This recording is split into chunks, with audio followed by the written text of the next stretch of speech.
The first 22 years of the 21st century have seen a major decline in the presence of rock bands and rock artists gracing the pop charts. And this has led a lot of people to utter the statement, rock is dead. But is it? And if it isn't, where did it go? Where is all the great guitar-driven music that used to populate the charts, mainstream/corporate radio? It was always those bands. You always had bands like Cheap Trick, The Cars, Huey Lewis and the News, Eddie Money, Bryan Adams, this guitar-driven kind of like rock-based stuff. We have virtually none of that. Very little, if any. So on this week's Loudini Rock and Roll Circus, post-Independence Day edition, we're going to do a deep dive into the state of rock in the third decade of the 21st century and answer the questions, where is rock? Why did it disappear for the most part from pop radio? And can it ever come back? Get ready to rock out with your talk out. It's the Loudini Rock and Roll Circus.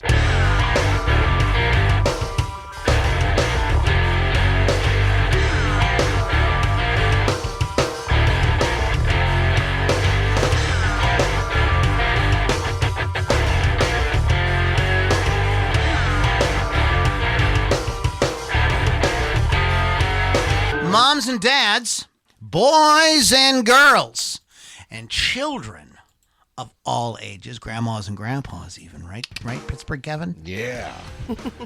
That's right, Lou. Welcome back, everyone, to the July 5th, 2022 edition of the Loudini Rock and Roll Circus podcast, where we come together every week and pick some rock and roll related topic and have a good time with it. Sometimes we take it a little more seriously. Sometimes we don't take it seriously at all. We have some folks, Jerry Chambers from Thailand. He's Rock Rage Radio Asia. Nice. Awesome, man. Which is awesome, yes. So anyways, we're going to go ahead and we'll get into comments at the end. We'd like to do that. So stick around, guys. We'll get into the end. We'll answer questions and comments and hopefully no more flies coming. There's a fly flying around just before we started, and I thought for sure this damn thing's going to fly in my mouth. It ain't flying no more. You studied on killing. I studied on it quite a bit. So anyways, it is the Loudini Rock and Roll Circus. Loudini rockandrollcircus.com is the old website. And LouLombardiMusic.com. I've been doing tons and tons of music. If you follow me on TikTok, I'm putting up all kind of cool guitar videos all the time. And working on some cool new original music. I'm getting... I have a lot going on, so it's just taking me a while to kind of... Last year sort of threw me for a loop. I had some personal things happen, and so we're getting back to it. But anyways, you can keep up with all my comings and goings at LouLombardiMusic.com and LoudiniRockandRollCircus.com. You get access to our private Facebook group. That's where we're hanging out with folks live, and we can chit-chat with them. You could be doing that, too. You get access to our old back catalog of podcasts, or YouTube archive, as well as my interview archive with a lot of really cool people. So... check that out, LouLombardiMusic.com and LoudiniRockandRollCircus.com. Shout out to Wolf's Customs. I don't know what happened to Chris.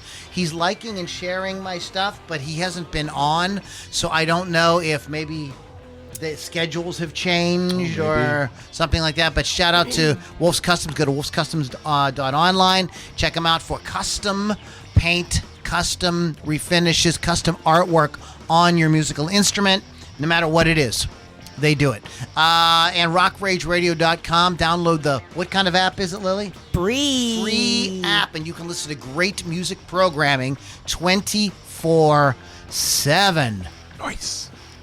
24/7 with who's our new girl? Angelina? Is that Angelina Green. She was on before and she's back. Which she's awesome. So. What's up, Angelina Green? So that's just a good example. Tons of great shows on there. What are some of the other shows on there, Lily? We also have Rocky Mountain Radio, Shaking the Rafters with Michelle. Cannot remember all of mine. Hot Licks with Lily 6, which is one of the most important ones that you want to listen to. As long as you listen to Hot Licks with Lily 6, yeah, start with that. You'll be good. It's 24/7. You'll find something you'll like. I guarantee. Well, my name ain't Loudini. Oh, I see what you did there. That's wonderful. Okay, guys. So, anyways, yeah, rock. And Roll. Anyways, There you go. speaking of rock, we do have Lily V6, Rock Rage Radio. What's up? So what's going on, Lily? What's going on with you? You saw some? Did you go to some shows? I went to Rock for Life, Gigaroo over the weekend at Island Park in Salzburg. So many great bands. It goes to a great charity. It was just super fun all weekend long, super hot all weekend long, but everybody rocked. It was wonderful. And one of the most exciting things going on is I'm going to be an auntie. So hooray! Auntie. We can talk about that now. Congratulations.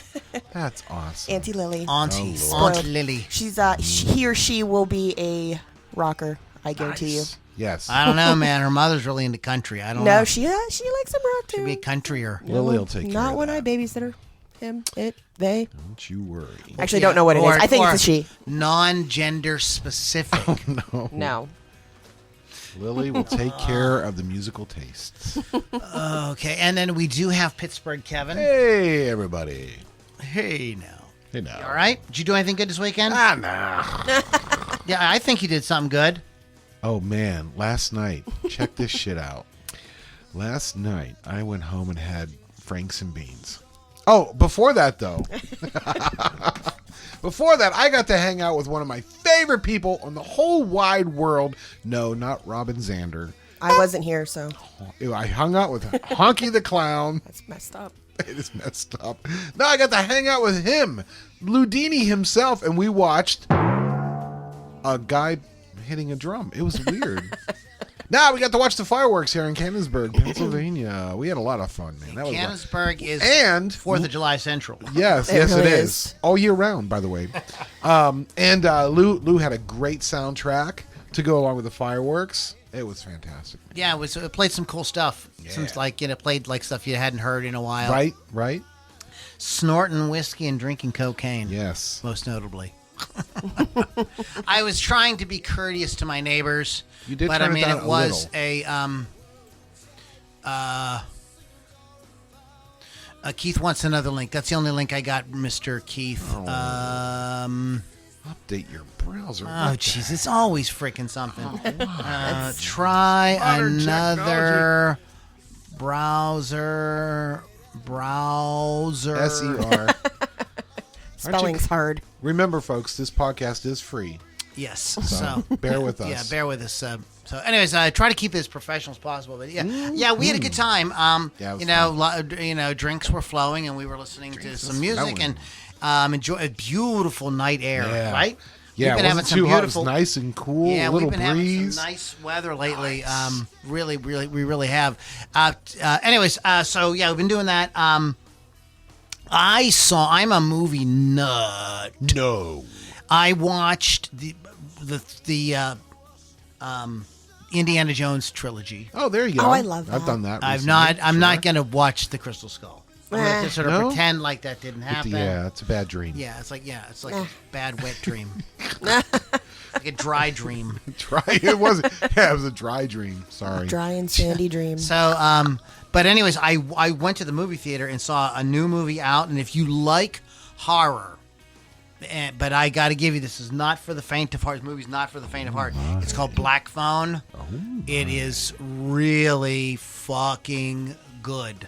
It's not a remake of anything. It is based on a short story by Joe Hill, which I read last year, or listened to on Audible last year as I was driving to visit my sister in Wilmington, Delaware, and I was gripping the wheel, leaning over to the to the sound system in my vehicle, like. Ooh. Like, what's gonna happen? Oh my God, Wow. So they did a great job with the movie version. Great. Ethan Hawke is fantastic in it. All the actors are really good in it. There's some child actors that I think, especially a little girl who I think is gonna has a potential to become somebody like a really good actor. Excellent. Like really, really good. Cool. But yeah, check it out. It's called Black Phone. But it is not for the faint of heart. It's very, very violent. Very violent. Yes. So if that kind of thing bothers you, there's no machismo CGI or anything like that. It's well done. So you guys want to check that out for sure. I don't know what else I did. I practiced guitar a lot. And, Yeah. kept it visited some family. I kept it. Hey, let me ask you something if we're talking about guitars. So the Carnegie Science Center has a guitar exhibit. I want to go. Do you want to go, Lou? Sure. All right, that was easy. No, I saw that months ago. I really want to see that. I thought Okay. like you were going to say something about it. Like, No. I didn't know if you would be interested in going. I know Lily is now. So yeah, I would like to. I would. We'll I have would to go get check together that out. and figure out a day that we can all go. A field trip. I know. Field trip. I started talking to Scott Tellerico. I met him actually, and he's the guy that does the Pittsburgh guitar shows. Mm-hmm. So like, Oh, another one's coming up, by the yeah, way. Yeah. they're doing them like every 6 months down here. Okay, yeah. good. So I'm working on kind of hours. and I this got is some a good- money. This is a really good segue into our topic tonight, because there are more guitars being sold today than there ever have been Right. in the history. Even at the height of like the Beatles and Mm-hmm. Led Zeppelin and all that, interesting. there are more guitars being sold today than ever in the history of music. Right. So Yet. there are definitely kids who want to make Music. rock music. Yeah. They want. There's always. I was watching. I watched a video on YouTube. And I can't remember the artist's name. He's an independent artist talking about how like we don't really need, like, the world doesn't need any more music. It doesn't need any more bands. Like we have, But his thing was, if you have a passion for it, just do it. Who cares? Right. Like, Yeah. don't Just you have shouldn't let fun. that hold you back. Right. Just put it out there and do whatever feels good. And that is really how this all started. This whole rock thing started, was people just playing music that felt good. Like, ooh, I like that. You It's know. kind of magical. Yeah, I like they that. were taking sounds and stuff that were in the air and doing their sort of take on them. So does anybody here not know what rock is? It's hard to define if you Yeah, try to yeah. give a definition to it. It's definitely kind of hard to define. But I mean, the sort of definition I'm using in my head is like guitar-driven Right. music that is got that rock and roll kind of groove to it. That It's sticks got a lot, it to the man. it sticks it to the man. It's the music it's how we stick it to the man. Exactly. That's a really good explanation of it. But it's got attitude. It's a little dangerous. It's the kind of thing that makes your parents raise an eyebrow. Nervous. Yeah, nervous. Yeah, exactly. But there were some things that happened in history that allowed rock to really take off. Yes. And recording technology started to get a lot better. And so did audio, listening technology. The technology we used to actually play Actually it back hear it, yeah. started to become. And what was interesting was audio technology and the music business were the same business. RCA is not only a record label, Right. right? But they actually created technology to make. Victrolas, Lou. Yeah, they created a in lot the of stuff day. that Yeah. made the music that we like sound. But hey, Tony Horton, Tony Horton, do you hear who? Oh, see, you knew Why that was did I coming. know that was Orton, going here's on? a I who. knew that was coming. But anyways, Sorry. so this is all kind of coming together around the same time, and there was a there was a atmosphere for innovation. People didn't know the technology was new, so they wanted to try. So places like Sun Studios would just bring people in. And say, I don't know. Let's see what you saw. Let's see what try it. let's Say, just give throw it a this shot. up. I don't know. So it was like a kind of really fun kind of approach of people just kind of saying, I don't know, I'm playing it the way I feel it. Right. And that is what all these guys, going back to Elvis and Little Richard and Chuck Berry and, all these guys, that's what they were doing. And rock became the leader. So what happens, right, is the music. Okay, so we have, other than, oh, by the way, this isn't the first time rock has so-called died. Okay, Right. the rock has died several times already. Rock died when the Big Bopper, Buddy Holly and Richie Valens Richie. crashed. And what happened was folk music that came in and filled the void. But then the Beatles came, right? And said, nope. Rock comes back. And rock is the kind of leading music for a decade or so, through the late 60s, through the early 80s, where other styles of music were happening, but you could tell that they were all people that had their ear to Right. rock. Exactly. They were listening. Everybody had listened to the Stones and the Beatles and Right. bands like that. And they had an ear to that. And that music kind of informed what happened for like maybe a decade and a half, maybe 2 decades or so in pop music. And then things changed. The computer, right? Yeah. Yep. That thing. The computer. So came along and started to change. Started to make things change. So I'm gonna kind of like just sort of like laid a little background. So everybody, and I remember as a kid listening to the King Biscuit Flower Hour and Westwood One and all these, and these bands would be interviewed, and bands that had nothing to my ear sounded nothing like the Beatles said, "Oh my God, Leonard Skinner." I were like, "Who are your biggest influence?" And I was like, "Okay." They were like, "The Beatles." Yeah. I was like, but "What? You sound nothing like the Beatles." And like everybody said, "The Beatles, the Beatles, the Beatles, the Beatles, the Beatles." Right. So this perpetuated through. And so what happened when rock came back with the Beatles? We went from rock and roll to rock. Okay, which is an ability which allowed more styles to kind of To kind of bleed into it. kind of come Yeah, into it. exactly, So yeah. at this point, you start to have bands that are psychedelic and they're kind of jamming, right? Right. You Right. get then the heavy stuff heavier- starts the coming hard rock, in, the heavy the metal. heavier metal, that all starts coming in.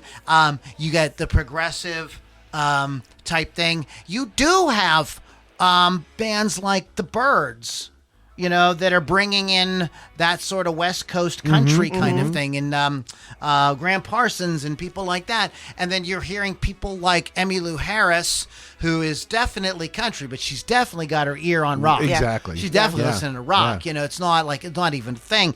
I can't remember which song it was, but it was a country song that came out, had distortion on one of the, I think on the bass solo. Yeah, And yeah. it was, and again, this is another thing that was, influenced by rock. So rock was like kind of like the leader for a really, really, really long time.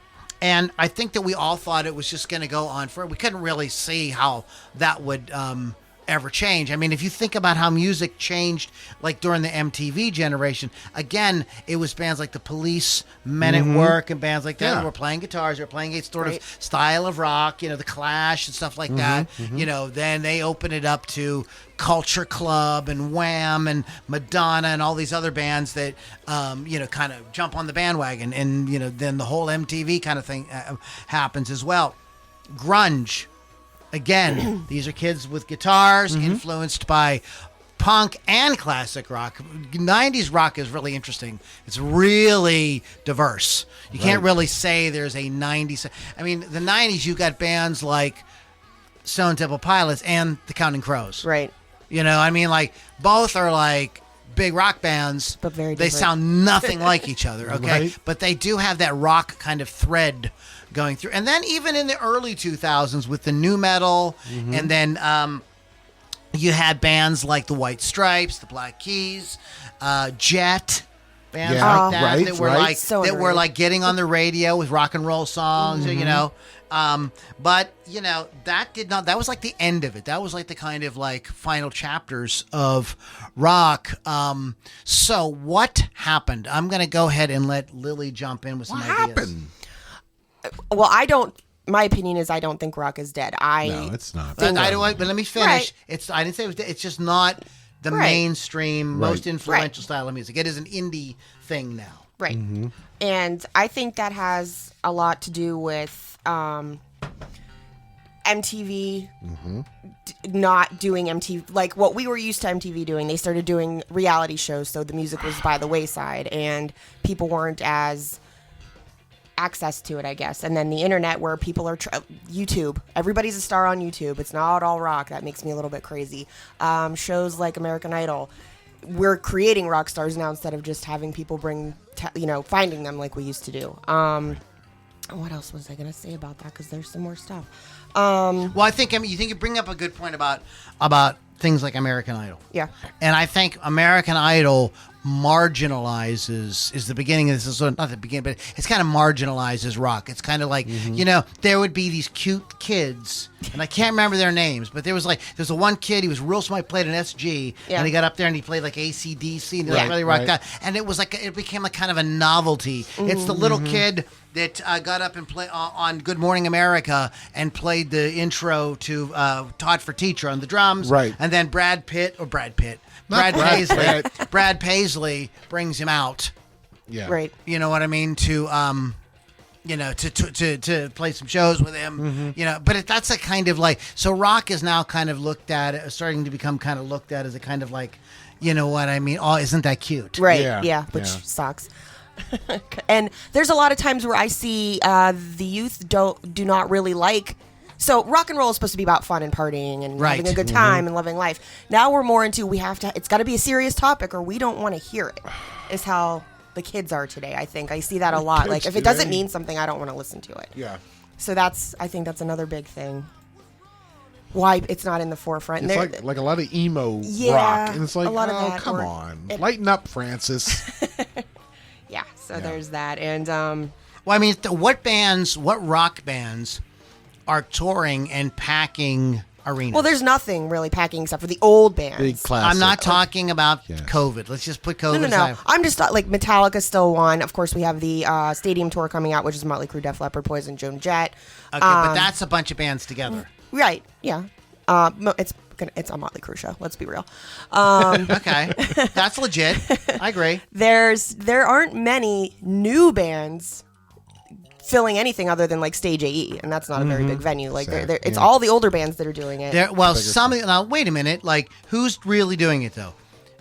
Metallica, U2. Yeah. Okay, so this Motley Crue thing, Yeah. maybe if Van Halen, well, they're never going to do anything. No. That's over. So like they probably were playing really big things when they did their little reunion. What was that, 5-6 years ago? But who else rock? The Foo Fighters used to. They were playing stadium. Okay, Well, They could do that. Yeah, they could do that. So there's only a few, but there used to be tons. Yeah. All the Every time. week there was a new band. I know. down Like, at- we used to have a place in Pittsburgh called the Civic Arena. It was an arena. It was huge. It's like almost every week. And there Loved was always rock bands playing, and they would always do really, really well. It didn't really, require much. There was a show at the arena. Who's coming? I don't know. No, I knew people that just went. Yeah. Just to go. They didn't It's gonna care. be good. It's going to be good. It's a rock show. It's going to be great.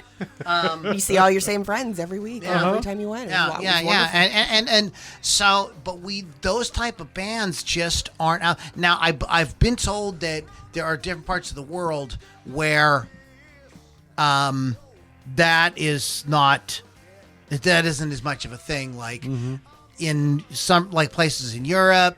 I've heard that Brazil is really big into rock. They'll, big rock. Rush when they were touring. Exactly. You know what I mean? That was one of those Sold out bands. how many days in a row. They could do something like that, but they're gone too. Yeah. You know what I mean? So we just don't have that, and that type of excitement. Remember the excitement around rock? Yes. Yeah. You remember the excitement around, like, the bands were exciting. Why were they exciting, Lily? Because they were fun. It's an atmosphere. It's the visuals, the audio, everything. It was an entire feeling you got when you went to a show, and everything just, I don't know. It's my happy place. So Yeah, those bands were living the lives Yeah. you wish Yes. you could live. That's what I was trying to get to. That's exactly They were what I out was there trying to get doing to. it. They weren't just musicians. They were kind of like superheroes. Yeah. Yes. They were doing what the rest of us wanted to be doing. partying every night. I still want to do that. Throwing televisions out of hotel rooms, Yep. crashing cars into swimming pools, and Yeah. and banging tons of hot chicks. Yeah. Well, I don't want to do that, but No, I you would. don't. You I don't. wouldn't be the groupie. So. Oh. Well, I used to. You want to be the one getting banged. Getting Yes. to know you. Getting to know all You already about knew that. Come on. Yeah. But There isn't anything. And I think too, like this is when people say, "Well, grunge killed rock." It was a nail in the coffin because the bands changed their whole. They were not the Outlaws anymore. they used to be, They yeah. were not. These guys were all sensitive, Right. Oh. Right. They were all real sensitive and real. I'll just. We don't want to offend anyone, or we don't want to, Well, yeah, that's what I mean about the youth today. We're trying to treat women with respect and all that stuff like that, and which is fine. I mean, I believe in treating everybody with respect, but It's an image. but that was a sort of they were trying to portray themselves as more elevated or more sensitive. Yeah. Right. And I'm going to just go ahead and say, since we're not taking comments yet, but Tony Horton said something brilliant just now. He said, rock is too masculine. And that is exactly what Kiss is another band that Right, yeah. play big arenas. Right. But that is exactly what happened. Rock lost its balls. It did. It really did. It must have got married. I'm sorry. Did I say that out loud? It loses its balls. And you can't. That is what rock is all about. You were quoting Jack Black earlier, Kevin. What were you saying? I don't remember. I don't remember what happened 5 minutes ago. Oh my gosh. Oh, what was that? Oh, stick it to the man. Wasn't that hard? I remembered. Yeah, I mean, Yeah, rock that's and roll stuck it to the man. It's how you stick it to the man. That's exactly. If you haven't seen the movie School of Rock, you should go watch it. It's Definitely. fun. People don't do that anymore. Yeah. Yeah. The kids aren't as excited as we used to be when we were younger, and I think we're a little bit stubborn, like my age and up, who don't want to go out and look for anything other than what we're used to. Yeah. And so it starts to the whole atmosphere of it starts to change. I think one of the things that made Elvis so appealing was because he was dangerous. Right. Parents didn't like him. They were afraid. Where's this guy coming from? Hips. When the Beatles come to America, everybody said, "Oh my God, their hair is so Look at long." They're so different. They are. Hoodlums. Right? Metal. Oh my God, that's so scary. Yeah. Punk. With the razor blades and I'm the still slam scared dancing. of punk. Yeah, I'm still scared of it. None of that. Everybody is, all rock. All the current musicians would never think to be dangerous. And I know that there are metal bands that are doing really theatrical things, and it's trying to portray that. But it's kind of like Yawn, because we've been there, done that, and we know that you're just a dad. You know what I mean? Also, my friends have gone to a lot of the heavy metal shows that had the upside down crosses and a whole lot of stuff, and now they're taming that down because they don't want to offend people anymore. Now, isn't this why you started doing this? Because you wanted to offend people? Isn't this why you started this? Now you're going to take it away, and that's people my age who are going to these shows are disappointed because they're not seeing what they used to see when they were younger. So there's that. When I go see Wasp, there is no way he's going to be hanging women from chains. He became a born again Christian, right? Which I understand, but I don't. fine. I think that would still change regardless if he did that or not, because he doesn't want to offend people, because everybody is scared now. Everybody's afraid. Unlike this Cancel podcast, we are not afraid. No trouble but what I'm- offending people. I think that you're making a good point about cancel culture, for sure. But what about this starts happening before cancel culture, Right. You know what I mean? I just think there's only so many. Even if you spit the blood on people and you had the upside down crosses and you took a shit on stage or whatever you do, there's not what really is left to really jolt people. Yeah. Right. To really get people excited. So that is, rock is kind of burning itself out with the public at large because they've lost that. That just isn't there. And I don't know how we get that back. I don't know if we do get that back. I have some thoughts on it a little bit later on we can talk about. But that is definitely an aspect to it. But where the cojones go Nuts. is with the rappers and hip hop artists because they're on stage with the big jewelry and the grabbing their things and talking about like the 7 chicks they banged before they got on stage and the 12 they're going to bang after. You know what I mean? And they're talking, they're sticking it to the man because they're singing about fuck the cops and all kinds of stuff like that. Yes. And so it's funny, right? People immediately, as rock started to tone down like their thing, people still wanted that thing, so they looked. Oh, okay, They looked rappers. awesome. There's raps. Yeah, There's rap. Rappers. Yeah, so rap is and rap was and I remember like in the 90s and the early 2000s, like there was controversy about it. There was people that didn't want their kids to listen to rap lyrics. It was nobody was talking about rock lyrics. Yeah, right. It was rap lyrics. Oh my God, rap lyrics, no. rap lyrics. Same thing from the 50s. Yeah. But now Exactly. It's a different genre. So interesting, right? And then another big thing happens. MTV stops playing videos. fuckos. And that is when, and then it went, the music videos went to VH1. And that is when I really felt like they were saying, well, rock is kind of like for like the older generation, Yep. and, the kids today want to see reality shows and things. And to be honest with you, from what I'm describing about rock right now, right, don't reality shows sound more interesting than like a lot of stuff going on in mainstream rock? Right. Right? Yeah. Okay? So this is a problem, Lily. We need the danger somehow. We need that's the only way it's that's the key component. I mean, that's the reason I started listening. As a Yeah. kid. So Yeah, you want something a little naughty. Want to rebel. What do you got? Yes. You got anything? You want to add anything, or any guys jump in? We're I was talking. trying to get Keith on the podcast, and he says he can't get the damn link to work. I don't know, man. I don't know. Like if I was to try to hook up Zoom right now, I'd have to stop everything I'm doing and try to figure it out because I haven't used that in a long time. So, brother, I'm sorry. We will try to work it out, man. I apologize. Go ahead. Anybody, you guys want to jump in on this, or? you got something? No, I'm just concerned about Keith. Oh, he's Well, let's concerned not about- talk. We don't have to be. Come on. No, but you're absolutely true.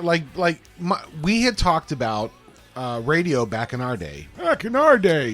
Right? Where you'd listen to the local rock station and you would hear, you'd hear Metallica, but then you'd hear like John Cougar. Yeah. And and that's the way MTV was. And the thing about MTV was maybe you didn't like every video, but you sat through it in the hopes that something you liked was going to come on next. So you were exposed to all those different You're making such a great point. Yeah, you exposed to all those different kind of musics and genres and all that good stuff. And but yeah, and when they stopped playing the videos, it was like all over. Well, that brings the thing to the technology, which we're going to talk about in a minute. But there is something to be said for like a kind of wider musical tastes, or because even if you didn't like, here's what I found out. Like, even if you said you like where you wanted to see the new Van Halen video, Right. There's most of my friends like knew all the words to the Madonna song. Exactly. Right. That was big that week, or the Right. Prince song, Yep. or the Michael Jackson song, because MTV played it, and you kind of ended up going like, it's not bad. okay, it's all Okay, right. I like this. You didn't get yourself like a shorts at first you did, but you had to act like that. Oh, was I gotta sit through this. And Yeah. then You have to sit be there with you're your like, friends. You're like tapping your toe. Yeah. And like there's certain guys that like I can still picture in high school, who you would never confess that you like the Michael Jackson song, Right. Like you would never, but you did. They knew all the Yeah, words. yeah. And you see them on Facebook now, and they're posting Whitney Houston videos Oh, boy. and stuff. You know what I mean? And it's like True. Yeah, True. You know what I mean? So, Oh my gosh. but yeah, it's like that was like a really important thing. So you had the ability to have that kind of all together. I think like those like Bob FMs and stuff like that. Right, Trying to, they do. They're trying to do a little bit more of that. And people like that. I don't think people are as narrow-minded about music as the corporate record, music business would like people to think. I think they have wider taste than we realize. I mean, just think about all the metal guys that like Johnny Cash.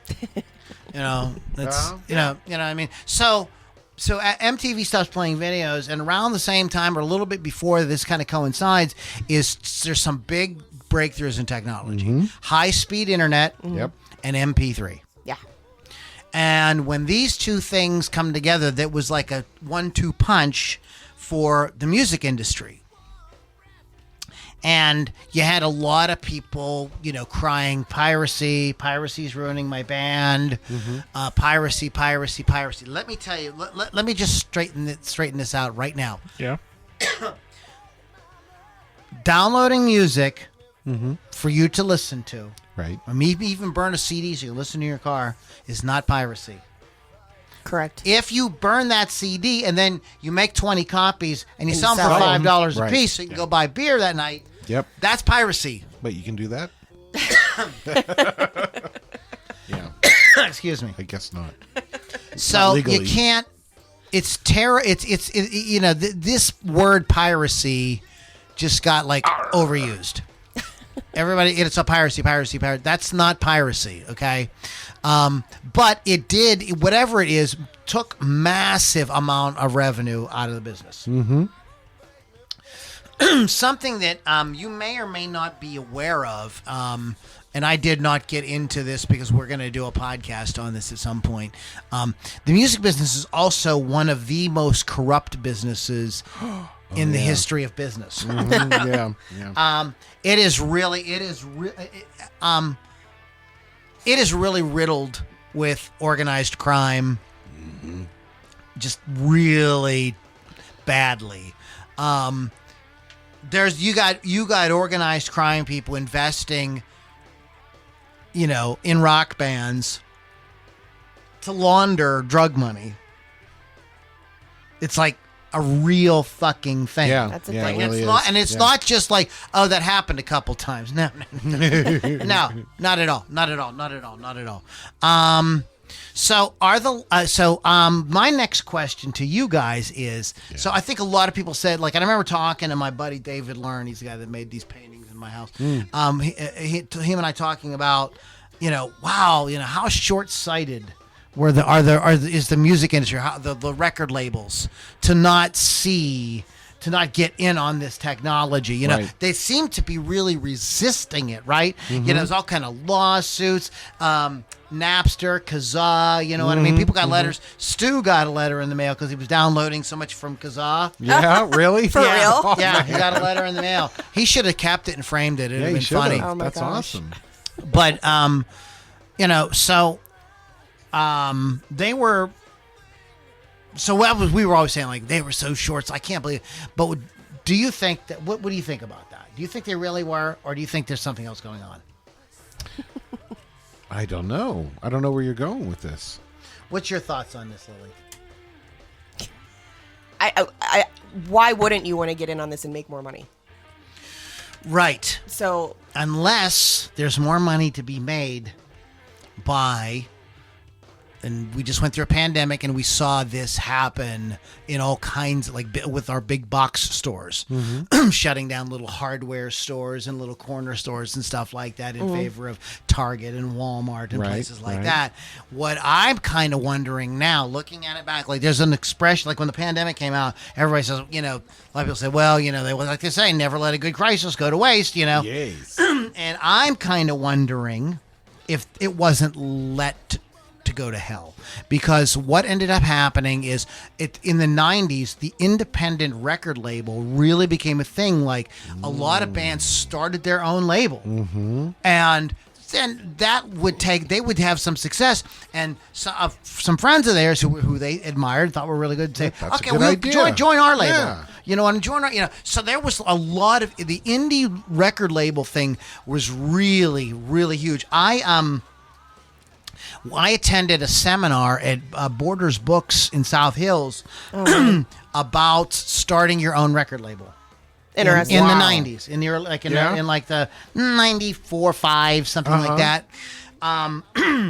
And so this was a thing. There was like, and it was like, we don't need Columbia. You don't need the big box. We can kind of just do it. Yeah. On our own. On Yeah, our own. Yeah. So I'm wondering if somebody saw an opportunity to consolidate, because now there used to be tons of record labels. Now there's almost none. The Right. 3, I mean, there's hardly any Yeah. at all. And this is a way to really, and listen to how music changed since then. Music has gotten way more, like the pop charts, way Yes. more homogenized. Like Yes. it really has there's a certain thing that it just does, and it doesn't really do anything other than that. And they kind of get over with by doing songs that have lyrical controversy, like WAP. You know what I mean? And things like that, which I think is a kind of a novelty song. That isn't representative of like most pop music, by the Right. way. That's right. Yeah. Yeah, that's a novelty song. But it's this so it was sold to us as the democratization of the music business. But what they really did was they made the people at the top really at the top. And they really narrowed it. There used to be a lot of mid-level, there were bands that toured all the time and played big shows, and everybody went, like Foghat. Yeah. You know what I mean? They weren't necessarily the biggest band in the world, but a lot of people went to see them. They Oh, really yeah. enjoyed their shows. Yeah. They sold a lot of records. They didn't need to be but those type of bands are kind of gone now. What you have now is you got the superstars. And then you've got everybody else. All these guys. Right. You don't really have too many mid-level. The curve has changed. I'm trying to make the thing with my hands that those of you that are watching, they're listening and not watching, you won't understand what I'm doing. But if you imagine a graph where at the far reaches, it kind of comes up a little bit and then levels way off as it comes to, and then in the middle there's There's just like a little point. there's like a point. and at that point is like the Taylor Swifts and the Justin Biebers and No headaches. No, I'm just kidding. and whoever the current, and they don't last long at all, really don't last long. But in any case, so I have a sort of I wrote that down. Labels are too short-sighted, and I thought about that, and then I started thinking, I wonder if There's more to there's it. a little bit more to Yeah. it. Yeah, that you might know? be. Somebody saw an opportunity and said, screw it. Let it all go to hell, because we're going to make a shitload of money. We're going to absorb all the bands that we know do sell, and the ones that don't, we can just say, fuck them. We don't need them now. You know? You may Right. be right. So, there's certain people there, I think they're embarrassed to get, they couldn't fire Bob Dylan or Right. Johnny Cash Right. or people like that, because, but when they die, that's good. You're not going to bring people you're not going to see those guys We're never again. gonna see something You're like not that. going to see a Dylan or a Johnny Cash or anybody like that. You're not going to see those guys. Labels always would sign bands like that because it gave them cred. And they knew that Dylan's fans were going to buy every record. It didn't matter. You know what I mean? He put out a Christmas record. It's terrible. One of the worst I gotta records get that. I've ever heard. But his fans, his diehard fans, bought it. Right. Okay, so they knew that they had that market, but all that has gone away, and so we ended up with this sort of wild west music business where I still don't think we know exactly where this is going. It's been let's say we're going to start with the advent of social media in 2005, 7, something Right, like that. right. So since then, this is 2022. I don't think we've really decided on how the music business is really going to work. Yeah. We don't so know, why am I talking about this? Why, Because when you don't have the structure that we had for 40 years in the 60s, 70s, 80s, and 90s, you can't really have big rock stars. Right. Okay? The media is gone. The main medium was radio. Okay? You listen to radio? Nope. You Not listen to really. radio? Rock Rage. No. Yeah, we listen to Not Rock real Rage Radio. Which is internet. So Yeah. everybody's listening to internet radio stations, Spotify, YouTube, right? Yep. So satellite radio, Sure. which I suspect is hurting. They don't say it, but I suspect it doesn't have the listenership that it did when it used first to. I came agree. out. I agree with that. I mean, I quit it. So Yeah. So I think that you have, when you don't have that, who can turn somebody into a rock star? At this very, and so you have to fit a very narrow, like, style and look, and you got to be certain. I mean, if you get over 23 years old, I don't think that they're interested at all. right. Right. You know? So that doesn't get, and there's no, like, oh man, think about all the bands that, like, put out, like, a lot of records before they had their big breakout album. Like, I think of a band like Kansas. Right. Right. They put out, like, 4 or 5 records before Exactly. they really Building broke up out. to For the that. good one. Yeah, before they really broke out with Leftover and became a big stadium band and toured, and all the stuff like that. Like, but the labels kind of looked at it as an investment. Exactly. You know what I mean? We'll nurture these guys. We're going to bring them up. And in the meantime, they had bands that were selling big. They had the Skinnards and stuff like that. So they were like, well, we'll give these guys a chance because these guys will fill, they'll jump into that if you give them enough time. All that's gone. That whole thing, like, I remember hearing Frank Zappa talk about this one time about how and we sort of mentioned this earlier, that, like, in the early days of rock, like, you had guys who were like, they didn't even know what people were gonna like. They had no idea. They didn't even know who's gonna buy the records. Right. Like, they had no clue. They just went like, I don't know. Let's bring that guy in. That was the what was his name? Sam Phillips. Yep. That was his sort of, like, whole thing. I don't know. I looked give it a at, shot. This guy looks, this Jerry Lee Lewis. He can play the piano pretty good. Let's bring him in. That Chess Records. Yeah. I don't know. They were just, so they had a more cowboy, adventurous kind of, like, way of going. Also, making records and stuff like that did not cost what it ended up costing. Right. Now, records became very, very expensive. We talked about the most expensive Right. albums ever made, right? Yeah. Oh yes. So what do you do when you no longer have that? Like, where are those guys that are like, I'm going, there used to be A&R guys that would go out, they would hear, oh, there's a scene in Seattle. Let's go check take it a out. look. Yeah. You know what I mean? And so they signed a whole bunch of bands, From Seattle. They signed a whole bunch of bands. They hear that there's a scene, or they hear there's a new sound, or whatever. But none of that is happening. That is all over. And that is a lot of what rock really is, right? It's 4 guys in a room, banging it out, trying to hone their songwriting, trying to hone their playing. The playing is super important. It isn't just, what I mean? It isn't just like, because today we produce it all in a computer. So that is like, that's really hard. That doesn't, I'm not saying that's not happening. That's happening with me right now. I'm working with guys, and we're in a room and we're trying to bang out music. Right. But that isn't happening on the Van Halen level. Right. You That's understand what I'm not saying? the norm for the That's bigger not guys. happening at that level. It's all hyper controlled. There's focus groups and stuff like that for songs. Yep. Yeah. Have you ever been called and asked to listen to a song? I never have. No, I haven't. I've been in stupid focus groups, not music ones. They said that what I've heard is that they don't. So they'll have you listen to, like, a portion of, like, 3 songs, and they ask you, which one is your favorite, which one do you hate, and which one's, like, kind of okay.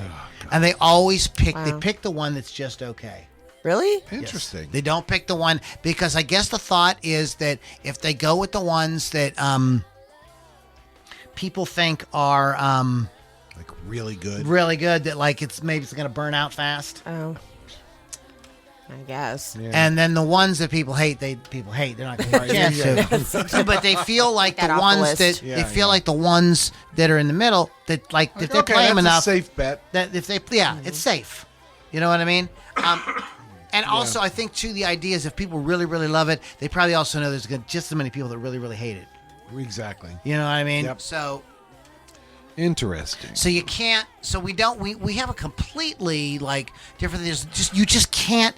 And I don't know if you guys are getting the point that I'm making here. You can't have a Springsteen with what we're doing now. You can't have a Prince. You can't have a David Bowie. No. You can't have a John Mellencamp. You can't have, Led Zeppelin. You can't have Metallica. You just can't. It's not that there aren't amazing bands that are out there making music right now. I'm not talking about that. So I'm not saying that these bands don't exist. I'm saying that like making them rock stars, like taking them to the level. Yeah, making them household names. Yeah. Getting their posters all over the place, and everybody drawing their logos on their notebooks in school. Right. And all that. Like there's just like ain't nobody got time for that. Right.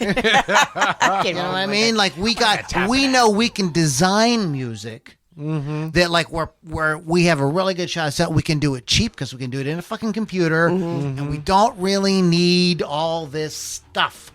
We can make it fast. We can get it out. We can get it out. Yep. And who cares? And they're throwaway artists.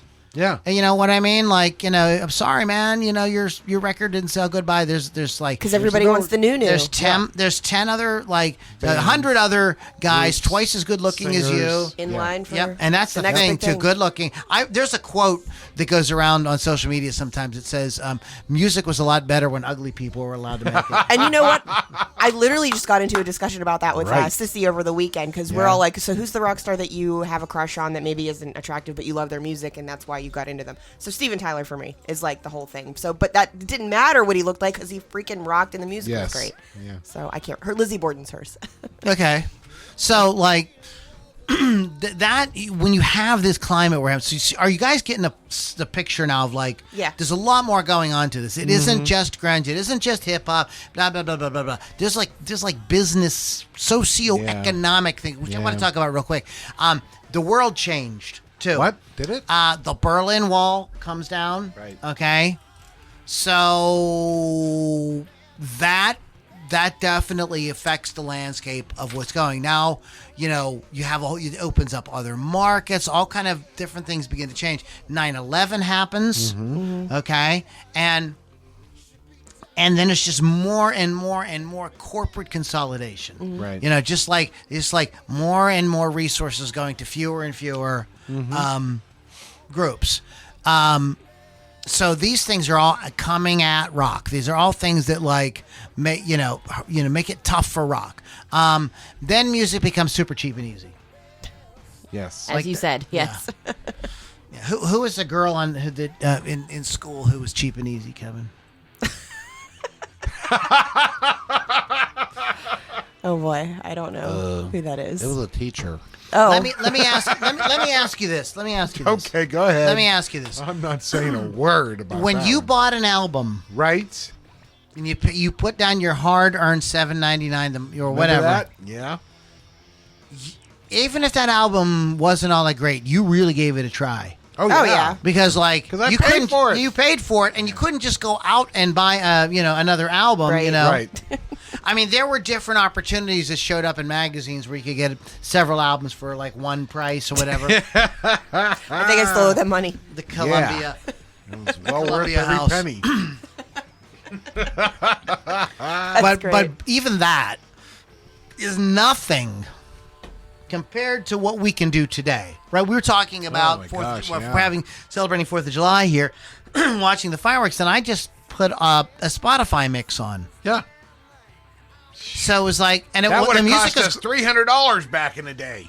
maybe even more. I mean, like it was, and we enjoyed it. It was all music we liked and everything like that. But I didn't go out and buy every one of those albums. No, sir, you did not. So again, you don't have that influx of funds at those like mid levels. Like one of the we were listening to like people like Pat Travers, Right. who was like great, but he wasn't at the Sammy Hagar level. He wasn't at the Robert Plant level or whatever.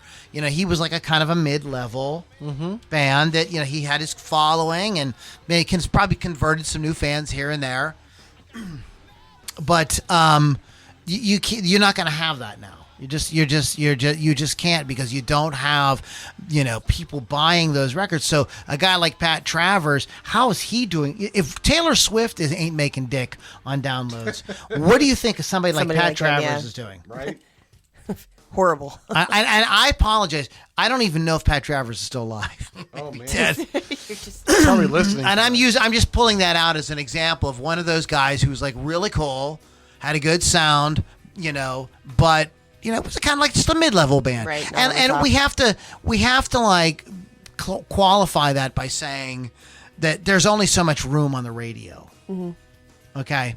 So I think what we have now is we have a music business that is really kind of flattened out at a level, and then there's a big spike in the middle, and that's just doesn't give a lot of opportunity for anything innovative, different, dangerous. Right? I like when my rock stars, crashed their cars and threw televisions out of, windows and, That's what I want to do. Yeah. So, that's the appeal. And I mentioned this, no danger, of course. Music is cheap and easy. Sure. Then because nobody can make any money, Oh, here we go. concert ticket prices soar. Holy They're holy. crazy. They are ridiculous. Okay, Lily goes to a lot of shows. I do. God bless you. Last big show you went to, what was the tickets? Oh, Lou, I don't pay for tickets. You didn't pay for them, but what were they? You got an idea. Probably like $80, and it was probably- it was not a bigger band; it was a smaller band. What do you think? Like Aerosmith, if they were to tour? Oh, that's at least $250. Yeah. That's at least $250. Yeah. In fact, I mean- I know it is because I want to go see them in Boston. I was dating her. I had broke up with this girl because she wanted me to buy her U2 tickets. Yeah. They were $300 a piece. I ghosted her. I did. I'm like, I can never talk to you again. Actually, I do know that the Eagles were minimum $200. Minimum $200 ticket. So I do know that because I wanted to go, and I didn't. I was not justifying that one. So Pat Travers, not picking on you. Pat Travers cannot sell tickets for $300 a piece. No. So this really hurts him. You see a lot of bands that tour now, not as bands at all. The guy goes out and plays acoustic because it's freaking expensive. Yeah. Or you see artists coming out of Ed Sheeran started with this using a looper. Yeah. Right? Wow. Someone's asking me about the crew ticket prices. Oh, Bill Damiano. Have you priced the crew poison at all? Yeah, they range from like $75 to $2,000 depending on where you want to sit. Not 200. $2,000 is Yeah. $2,000. $2,000. Okay, so now rock is kind of becoming an exclusive thing for rich people, and that's not what rock was ever meant to be about. That's not what it was for. Okay, so this is one of the reasons why it is getting put into this box as like old people music, because while the rich old folks can go see this, I can't go see something like this. Somebody mentioned that I can't remember. One of you guys mentioned something about like the age group, Right. Of the rockers. of rockers. They're The Gen Y and Gen Z have zero taste in music. Is that the one you're looking at? Is that the one? I don't know if they have There was zero. another one saying the rockers are in their 50s and 70s now. Oh, there it is. Most rock stars are now in their 50s Yeah. and 70s. There are very few who are younger, unlike when I was a kid. That was Michael Goltz. Yep. Yeah. Absolutely. So, and then I'm gonna make. I want to talk about the smartphone, which is a giant step backwards for both audio entertainment and video entertainment. You got people watching like amazing movies like The Godfather on their fucking phones. How can you say anything?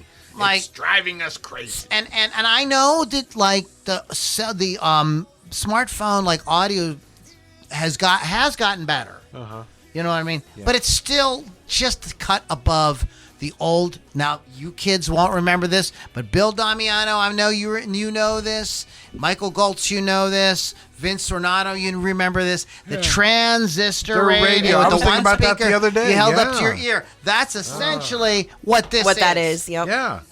Yeah. Okay. It's Unless you're essentially- hooking it into some Bluetooth speaker really at home. That's or you have really good earbuds. Yeah, right? And even those things aren't really producing the sound the way it's meant to be heard. Yeah. Right. So now, like, how can you rock out to that? You can't. How can you, like, yeah? Can't. I'm sorry. You can't do it. I was like addicted to like the Crutchfield catalog and everything, man. Like I was like totally wanted I need like that turntable. massive sound, I need you know. that. Well, you amplifier. have a whole pages of notes. Why don't you jump in with something? Oh no, this is for my new notable. I was just getting ready. Oh, okay. Oh, look at you. We really just went through the whole timeline of what you were So talking let's. about. So this is what Lily was mentioning earlier. So rock goes underground, okay, and it is becomes more of a niche thing, and you can go to greasy clubs like the Smiling Moose and places like that, and hear sweaty, nasty rock bands play. So they're not. It's not that they're out. It's not that they're not there. It's fucking everywhere, actually. I'm sure whatever city you're in, there's there are rock shows. There's kids. As I was saying at the beginning, the guitar sales are the highest they've ever been. So, and then rock is also on YouTube, big time. We're going to do a podcast coming up on YouTubers that either should be rock stars or would have been rock stars. Right. Yeah, that's a good one. But it is there. It's kind of underground. And those of you that listen to us know, we're going to do new and notable in a couple minutes, that, this is how we do it now. But because things are so spread out, we've got this flattened out thing, it doesn't allow for artists to be able to reach that notoriety unless they are like Taylor Swift or somebody like that. They can't, they've got to break big on American Idol or something like that. Right. And that's not what these guys are never going to do that. I mean, I'm just thinking of some of the bands right now, the legendary Hucklebucks. They're a band from Pittsburgh. Oh, yeah. Freaking killer band. Yeah. Killer band. They're never, but like sadly. it would take somebody who recognized how awesome they were with some money to kind of invest in them and get them to put out maybe an EP. Uh-huh. And let's work that up. And then like, okay, let's bring a producer in. We'll like maybe tweak the songwriting around a little bit better for the next one. And like, and then really that's what Nurture them. Yeah, this is not like fucking.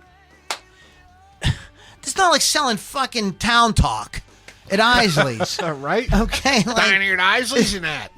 this is fucking art. You can't do what you're doing. It's not gonna work. You're not gonna. That's just why there's kind of like the rock scene is kind of like, and we see it. Lily, we go to shows and we see these little bands that are like, oh, damn, you guys are awesome. really fucking good. I say that all the time. I say that Pittsburgh has a huge rock scene, but nobody Yeah, gets to see but- them because yeah. it's Pittsburgh, Yeah. And they're not. I mean, they're pushing it out there. It's just not, like you said, it's not what it was. So Yeah. you So, I just, it is there. It's not there, and so I think unless. It's a lot of people think that NFT, and I'm sorry, maybe somebody could pull it up real quick. Well, I don't remember what that stands for. That NFT is going to save everything. Some tokens. Non-fungible tokens. Fungible tokens. Fungible. Funge. You're buying nothing. Yeah. You're buying nothing, and sir. supposedly, like it, a lot of people are like, oh well, it can't be duplicated, so it's like makes it more special. I don't think that's gonna work. Nope. I don't think that. I think that you're fooling yourself with that. I think what you have to do is, I think that it has been figured out. I think that there are bands that have figured it out, and it is these micro indie bands. And like the artist Leah, who is she does Celtic folk metal. Yo, no, I love that Okay. stuff. Okay, she has All Celtic right, folk then. metal, but she creates an entire experience with her music. It's very kind of Game of Thrones, and all the artwork and everything is dragons, and her, she's attractive, but she is a mother of like 6 kids Right. too, so she's not, like she's not a supermodel, but Right. you know what I mean, but you know, and so all her, you know, marketing and branding has her standing here with the sword and, you know, on the, you know, the rocks in front of the whatever. I'm saying. There's quite a few bands. So like that. so what I'm saying, like, you know, you're gonna have to do something like that. You're not that, but you're gonna have to do something that gets people to like come into like an experience. And the people that have figured out how to do that, how to create an experience, that's what we're trying to do here, is kind of create an experience for you. It's an experience, all right. It's an experience.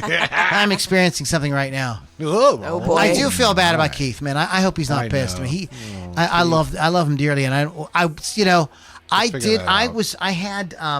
been doing these using Restream to work with other people, and I've only had one other person have a problem, and I was like, man, I thought, well, maybe Keith and I should try it out. I should have tried it out. You I should have apologize. tried it out. So Keith, I apologize from the bottom of my heart. In any case, our luck here. I know. But anyways, let's get back to what we were talking about. So that is the name of the game. Is to create an experience and bring people into that. I think that like rockers have to look at what like YouTubers are doing. That's all the big YouTube channels, the guys that like grew it up. Like they filled a niche.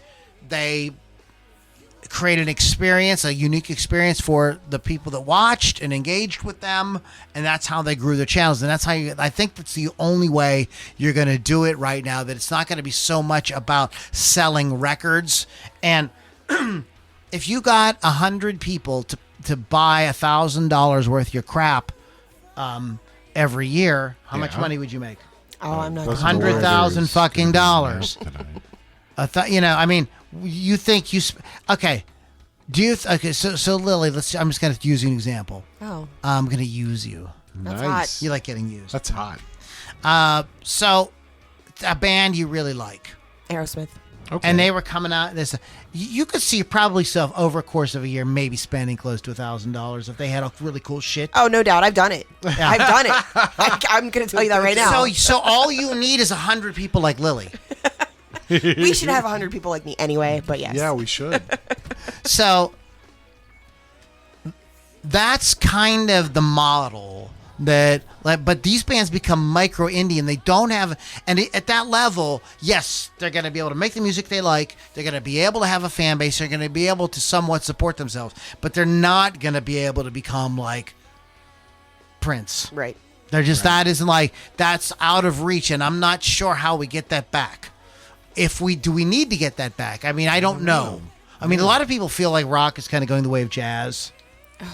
No. You know, you just broke my heart, What's wrong with you? into a million pieces. You know, should we just let it go? No.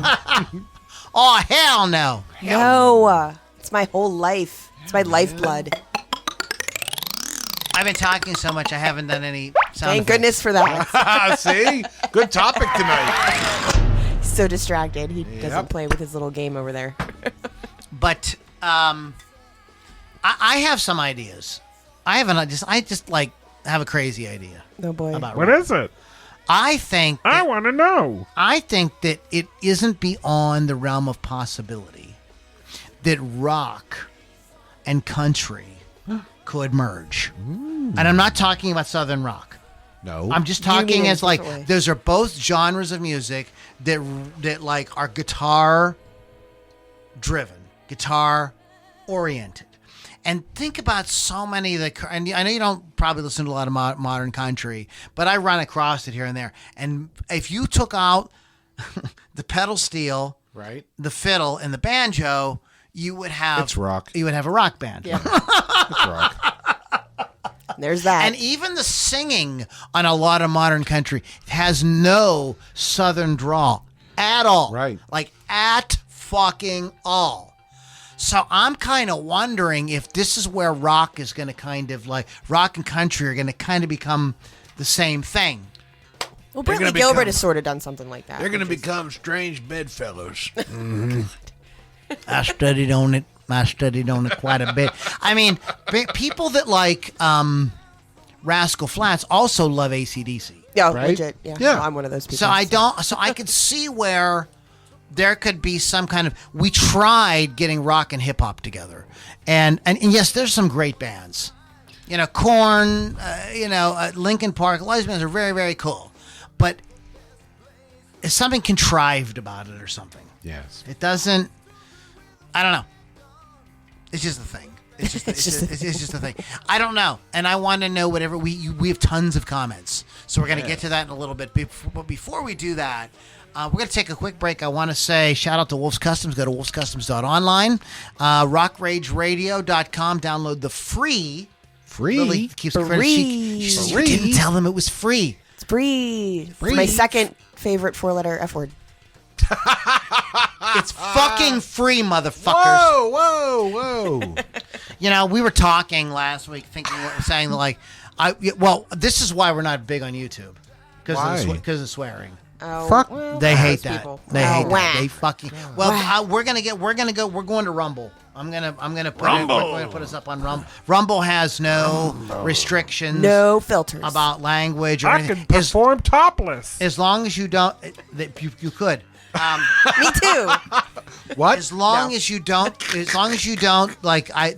can't do anything like telling people to go blow up whatever. You can't do that. No, you never. Can't do all the You can't stupid tell things. people to Sure. you can't in regular print. You can't slander and libel. No. And there's things like that. But Sure. other than that, they're like you say whatever you want. Nice. We I don't like care. that. We don't care. I like that idea. And I think with all the restrictions on the other platforms, I think this Rumble I think is going to explode. But anyways, we are going to start putting the podcast on Rumble and just kind of see what happens. So let's move on to new and notable. This is a new segment we started I don't know, about a month or so ago, and I find it really fun. And Super fun. we'd like to one of the issues, and we didn't talk about this, is the curators. There used to be curators, people like Mark Goodman and Alan Hunter and those what was her name? I don't know who you're trying to talk about. I'm talking about the VJs on MTV. yeah. I hate when you ask me that. I know who you mean. Martha Quinn. Thank you. Martha Quinn. And people like that. And your favorite DJs on the radio, those guys and ladies were curators. You would listen to them to hear what was cool. That's why people listen You to don't me. know, because there's so much music out. And so one of the issues we have right now is the curation. We're not sure how to do the curation yet. And there's some people that have some interesting ideas. There's some YouTube channels that are really interesting. There's, of course, just podcasts. I go to Rockin' Pod every time they have it in Nashville, and we've been talking about this for years. But so here at the circus, we're like, let's do some curating. Let's introduce the folks to maybe some bands and artists that maybe they haven't heard. Now, the kick in the pants with this is I can't play the music. That is the problem with podcasts, and this is something that people are trying to figure out how we make this all work, because podcasts, for the most part, especially small podcasts like us, it's a labor of love. You know what I mean? Yeah. We do it because we love fucking music. That's why we're doing it. We're not, making any money. We want to bring an aspect of that to you guys. So we're going to talk about a couple bands. So go ahead. Lily's got a cool band. Wild Street. I know a lot of people have heard of them and probably have seen them. They began in 2006 and released their self-titled debut album on Retrospect Records. They have done so many festivals, Rocklahoma for 5 years, SXSW and M3 Rock Festival. They rocked alongside Black Veil Brides, Veins of Jenna, The Bouncing Souls, The Last Vegas, Twisted Sister, Michael Monroe. It's countless how many people they've been with on stage. It's wonderful. But in 2021, they released their massive album 3, which has nearly 1.8 million streams on Spotify. Cool. And the music video for the epic single Mother. After spending most of the year on tour in the U.S., 100-plus shows, they also toured Europe, bringing their music to fans in Switzerland and France for the first time. They concluded the year releasing their cover of the 69 Eyes song, Mrs. Sleazy. Now, they are a little sleazy, which is what I like about this band. They're fantastic. Yes. Honk. I have seen them twice. It's very rock and roll. Yes, all that. Whatever. I hate you guys so What? much. What do you mean? I didn't get a chance to play with my toys. I know. Because I had to talk. Gosh. But if you they are currently on tour. If you do get a chance to see them, I definitely recommend it. It's a great stage show. They're fun. They will talk to you afterwards. They will sign whatever. Now, Take what photos. kind of venues are they playing? So they are playing smaller venues right now. So like Brandy's Basement, the Subalpine. There was that place in Uniontown. I can never remember the name of it, and I feel bad about it. But smaller stuff. But they could definitely play. You think they could I do think they could- like the Craft House or Jerkle? Oh, they absolutely could. nice. They absolutely. Okay. Cool. Good. Wild Street. Very good. Very good. Speaking of curators, I was listening to a curator on YouTube talk about this. Did you get cured? I did get cured That's great. from my radar. So something, and I want to do a podcast on this band. This is Styx's 50th anniversary this year. Oh. And a lot of folks don't. Styx is a weird band because they fired the guy that started the band, and they won't do any of his songs, and so they're like the biggest hits that they ever had. Oh, okay. And they don't play them live. Like they don't play Mr. Roboto live. Oh yeah, no, No? I've never heard that one. I saw Yeah. them. Yeah, I mean, they won't. JY says he hates that song. And anyways, so Dennis DeYoung, who's the guy that they fired, who wrote a little song, but they do Come Sail Away and things like that. But anyways, they don't do Babe. No. They don't do Don't Let It End. Nope. That's a great song.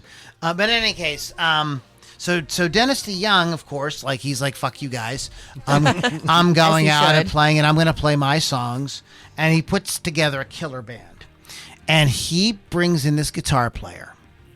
His name is August Zadra. Okay. And you have to listen to him. Go check him out. I'll write it down. He's really good. He's got an amazing voice. So there's a lot of comparisons to him and Tommy Shaw because Okay. he has this giant, super huge range. I mean, he could be the singer in fucking Styx. Like, he's got a great fucking voice. And he's a monster guitar player. Nice. Monster. And his stuff is very, very cool. I don't know how to explain it. It definitely is rooted in that 70s, 80s kind of rock kind of sound, but that's not really what he's doing. It's not, when you don't listen to it and go like, that's the throwback. You're not doing that. You know what I mean? You remember when the Stray Cats came out? Yes, sir. Showing my age, but everybody was like, it was kind of a novelty, right? Right. They were great, Yeah. but they were kind of like, that's a 50s rock. Okay, thing. yeah. It's not really related to anything else on the radio. It was like when there was the revival of the big band sounds with Yeah. the Squirrel Sure, Nut sure. Zippers and those. Oh my God, I that type love of- that. Well, speaking of the Stray Cats, Brian Setzer Orchestra, like, Right. they had big songs on pop radio. Cherry Pop and Daddies. Cherry Pop and Daddies, Yeah. bands like that. So there was, but those again were a kind of like novelty kind of thing. Right. Okay. That's so he's not like doing anything like that. It sounds very, for lack of a better word, sounds very today. It doesn't. Okay. But you could tell his roots are in that, and because of the great guitar playing. So August Zadra, just go to YouTube and listen to anything. I'm really interested in hearing the song "Mother" by Wild Street. You'll like it. You'll like anything by them. It's honestly. not a remake of Mother. No. Tell your children not to look No, my it is way. not a Mommy. cover. Mommy. Mama. Mama. Okay, that's really creepy, and you need to stop. Like right now. Stop it. Mama. Yes, I can. What are you doing now? He's grabbing me a drink. I'm the bartender, sir. Hey, bartender. Always been the bartender. Well, maybe we're gonna change your name to Lloyd instead of Kevin. So, oh my God. That flame will be an eternal flame coming out of the butthole of every sodomite. Wow, those poor sodomites. I feel bad for them. They're just trying to do their thing, and now they're gonna have flames coming out of their buttholes. It's crazy. I was listening to our podcast from the other day, and you're calling that poor guy Michael Sodomite. Oh my God. Sodheim or something like that. Steven Sodomite. That's a stupid sodomite, not Michael. Steven Sodomite. Michael Sodomite's a whole other ball. Oh boy. So we're gonna get into comments and this day and what the Beatles did. You're gonna have to look at your comments because mine are gone. I have to say this. Yes. I just picked the. I know I'm not gonna like go into too long with No. this, but this is a fun song. I remember hearing. So we talked about there were other times when people said rock was dead. There was a period in the '70s Yes. where people rock is dead, and then punk rock came out and kind of revived it. There's a funny interview with the guys from Depeche Mode saying like guitar bands are over. I think that Depeche Mode has a guitarist in the band now. Oh, well, You know, that's see? probably accurate. See? But in any case, this is the song. The song was recorded in the early summer of '72 and first appeared on Odds and Sods from 1974 from The Who. The band originally planning on releasing the song as a single in '72, but Yeah. Pete Townsend wanted to use it for an album about The Who's history titled Rock is Dead, Long Live Rock. In the end, he wrote Quadrophenia instead. The song was finally released as a single on April 1st in '79 with My Wife. That's a John Entwistle song. And I'm the Face on some versions too on the flip side. So this is Rock, Long Live Rock by The Who. And again, this is a snapshot because at this time people were like, rock is so. What was his name? Famous rock critic. He's portrayed by Philip Seymour Hoffman in Almost Famous. Lester Bangs. Lester Bangs was famous for saying, like in the '70s, rock's over. Don't listen to that garbage. Down at the Astoria, the scene was changing. Bingo and Rock were pushing out X rating. We were the first band to vomit in the bar. I always thought, is he saying we were the first band to vomit in the bar? That's exactly what the words are. Wow. We were the first band to vomit in the bar and find the distance to the stage too far. In other words, they would get fucked up, puke, and say, we don't feel like playing. Meanwhile, it's getting late at 10 o'clock. Rock is dead, they say. Long live rock. Long live rock. I need it every night. Long live rock. Come on and join the line. Long live rock, be it dead or alive. Yeah. People walk in sideways pretending that they're leaving. We put on our makeup and work out all the lead-ins. Jack is in the alley selling tickets made in Hong Kong. Promoters in the pay box wondering where the band's gone. Back in the pub, the governor stops the clock. Rock is dead, they say. Long live rock. Landslide, rocks are falling down around our very heads. We tried, but you were yawning. Look again, rock is dead, rock is dead, rock is dead. The place is really jumping to the high watt amps until a 20-inch cymbal fell and cut the lamps. In the blackout, they dance right to the aisle, and as the doors fly open, even the promoter smiles. Someone takes his pants off, and the rafters knock. Rock is dead, they say. Long live rock. It's a kind of song about, like, people saying that rock is dead, but then something wacky happens. Some guy takes his pants off, and like that's what rock is about, though. Yeah, It is exactly. about this sort of like danger, acting crazy. Anything could happen. You never knew what was going to happen at a rock show. I don't think Bands I've did ever all taken my pants off. bands did all kinds of. There were certain bands that were really famous for just launching into anything. Right. Tom Petty and Heartbreakers were a band that would launch into anything. When I saw them, they launched into "Should I Stay or Should I Go" by The Clash. Oh, cool. Yeah, that's cool. Very cool. It was not a song in their set. But they like, But who cares? Yeah, Said. he said. Tom Petty said that they learned to get good at that when they played with Bob Dylan. Oh, yeah, Dylan yeah. never worked the set list. Right. He just called out tunes. That's cool. Or he would just start Oh, playing, Yeah. and they had to figure out what he was doing.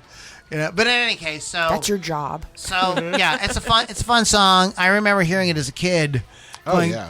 no, rock isn't dead. What are you doing? I love rock. Don't say it's not dead.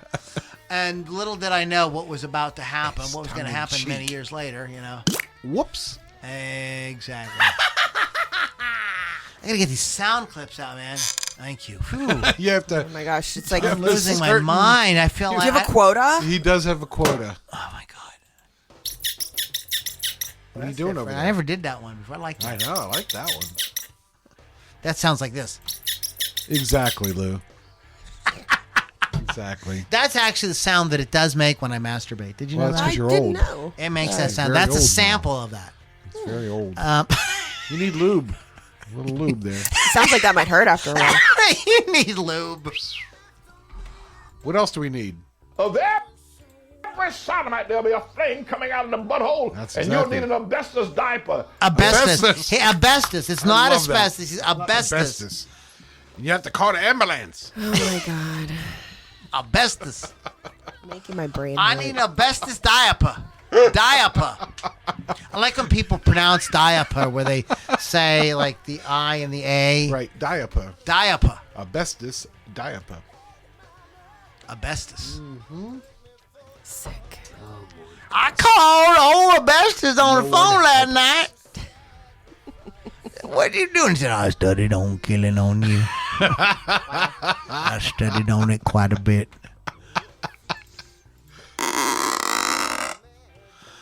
Wow. That feels You all better. right? That You feels feel better? Yeah, I'm getting it all out. So Clear that out. this day and what the Beatles did. in music. I like how you did that. I am like going to that? surprise I you like that. guys with some stuff. I got some things in the Okay. works. All right. Okay. No, we don't start with the Beatles. Beatles? Start with Elvis Beatles? working together for the first time in the recording studio with Scotty Moore, Bill Black. Elvis Presley fools around during a break with an up-tempo version of That's All Right. Producer Sam Phillips has them repeat the jam and records it. It became Presley's first release on Sun Records. There's Sam Phillips. We were talking And about we're him talking about earlier. Sam Phillips, and this is the idea. They're just Exactly. screwing around, bring these guys in, what they could. I think that Like that. I think what Sam could recognize in people is like the charisma. You know what I mean? He could. He Yeah, looked at somebody yeah. like he looked at Elvis Presley. He looked at Jerry Lee Lewis. He looked at Conway Twitty and Charlie Rich and those guys and thought, man, like these guys, like they got it. Like they know they can work a crowd. Exactly. You want to read the Beatles one? 1963, the Beatles played at the Plaza Ballroom in Dudley in the West Midlands. Appearing the Beatles was Denny and the Diplomats, led by Denny Lane, who went on to join the Moody Blues, and eventually Paul McCartney's group Wings. Wangs. Wangs. Do you want to do it one? No, I don't want to. This day, 1965, Jefferson Airplane. Marty Ballin and Paul Kantner formed a folk rock group that would evolve into the Jefferson Airplane, the premier San Francisco psychedelic band of the late 60s. The Airplane made its debut the following month at the Haight-Ashbury Club and was signed to RCA later in the year. Talked about RCA. Again, RCA, Yeah, right. There you go. 1966, Jimi Hendrix, on the recommendation of Rolling Stone Keith Richards' girlfriend Chaz Chandler from The Animals, went to see Jimi Hendrix play at the Cafe Wha in New York City. Chandler suggested Hendrix should come to England, which he does, and Chandler became his manager. Wow. Wow. Yeah, Chaz Chandler from The Animals becomes Jimi Hendrix's manager. It's fun. It's like kind of a fun fact. It is a fun fact. Brian Jones. The Rolling Stones gave a free concert this day in was nice of them. 1969 at London's Hyde Park before an audience of 250,000, dude. As a tribute to Brian Jones, who had died 2 days earlier, Mick Jagger read an extract from Percy Shelley's Adonis and released 3,500 Butterflies. It was also guitarist Mick Taylor's debut with the Stones. King Crimson, Family, the Third Ear Band, Screw, and Alexis Corner's New Church also appeared that day. There is this has been filmed. Yeah. And this, Oh, you can yeah, watch yeah, on yeah. YouTube. Oh, cool. Mick Jones seems like he's not. Mick Taylor, excuse me. Mick Taylor seems like he's not quite. But he's an awesome guitar player. He's a really Yeah. good musician. And there are famous people in the audience, like Paul McCartney is in the audience. Cool. I think No pressure. I think Jimmy Page. Yeah. I think Jimmy Page might be in the audience, or maybe Robert Plant. Like there's they find the cameras find them, and yeah, show and them, they're- Oh, I that's love really that. cool. It's I very love very watching cool. shit like that. I never saw any of the other bands, but I did see the Stones did release it like on VHS or something like that. Oh, that's very cool. 1975, Roy Harper, Pink Floyd, this is a dumb one. Captain Beefheart and Steve Miller and Roy Harper all appeared at the Nebworth Festival, England. Tickets cost $3 or £350. Pink Floyd premiered their new album, Wish You Were Here, with the help of Spitfires, pyrotechnics, and an exploding plane which flies into the stage, which they always have That's so much fun fucking stuff. cool, huh? See, that's what we're talking about. That's what I'm talking about. We like the fun stuff. Craziness. Well, Gene Simmons criticized the sort of 90s like version of rock because the stages, he was like, the stages are dark. the guys get up on stage. They look like you can't tell if they're members of the crew. They're the unwashed. Yeah, you know what I mean? Or like homeless people. On this day, the great unwashed. I'm going to wash you. Yeah, please do. Boy. 1979, Keith Richards. Rolling Stone, Keith Richards was arrested by the Highway Patrol, working for the Highway Patrol. Pull over, boy. In Arkansas. Arkansas. On charges. It's Arkansas. It's Arkansas. Pronounce it right, please. On charges of reckless driving and possessing an offensive weapon. Oh, offensive. That could be, was that like a reference to his wiener? I kind of feel like it was. Wow. Put that offensive weapon away. Go ahead, another Rolling In Stone. 1978, the Rolling Stones, the manufacturing of Some Girls, the new album by the Rolling Stones, was halted at EMI's pressing plant after complaints from celebrities, including Lucille Ball, who were featured in mock advertisements on the album sleeve. Stop yourself, Lucy. We love you. Lucy? Lucy. You have some Explaining to do. No, Arkansas splaining. This day in 1986, moving forward in time, Janet Jackson started a 2-week run at number 1 on the U.S. album chart with Control. I got to get into control. The album featured the hit singles What Have You Done For Me Lately? I know all these songs. I know And all of these Exactly. Nasty. That's what we're talking about. You know them. Miss Jackson, if you're nasty. I am nasty, Miss Jackson. Control, When I Think of You, and Let's Wait a While. I believe this is one of those albums that was produced by Jimmy Jam and Terry Lewis. They had a real good ear. And this was a hot album. This was inescapable. Like it was freaking everywhere. Go ahead. You want me to do Yes. Your 95? Not dead. 1995, Grateful Dead, more than 1,000, oh my gosh, 100 Grateful Dead fans were hurt when a wooden deck collapsed on a campground lodge in Wentzville, Missouri. Hundreds of people were on or under the deck sheltering from heavy rain. More than 4,000 Deadheads were staying at the campground while attending Grateful Dead concerts in the St. Louis suburb. Speaking of bands that played stadiums and the Grateful Dead, the Grateful Dead released one final live DVD concert. Oh, yeah? And it's at Three Rivers fucking Stadium. Is it really? Yes! That's cool. Yes! Skinner I did think- that. Skinner did, they have a live DVD from what was Star Lake at the time. Ah, really? Live from Steel Still Town. Star Lake. Um, Calm I know. down. It Boy, always is will that be. Starlight. It is. It's Star Lake. It's the pavilion at Star Lake. I think that Eric was at that show. That Really? Dead show. I'm pretty sure I'll he bet. was. 99, the Eurythmics announced their first world tour for more than 10 years, and all the profits will be given to charity. So the $12 they were going to make after. Right, The right. duo made an announcement from the Greenpeace boat, Rainbow Warrior. Oh, God. All right, I'm done with you. Oh, I'm You not, lost I'm me not at reading that you one. lost me at Rainbow Warrior. I'm not reading that one or that one. You want to talk about JC? Wait, Jesus Christ, what? Well, about JC? kind of. Yep. 2003, Johnny Cash made his last ever live performance when he appeared at the Carter Ranch. Before singing Ring of Fire, Cash read a statement about his late wife that he had written shortly before taking the stage. The spirit of June Carter overshadows me tonight with the love she had for me and the love I have for her. Oh. He was not going to last long after she passed No, away. no. Man, no way. Connect somewhere between here and heaven. Oh my God. She came down for a short visit, I guess, from heaven to visit with me tonight to give me courage and inspiration like she always has. Cash died on September 12th of this year.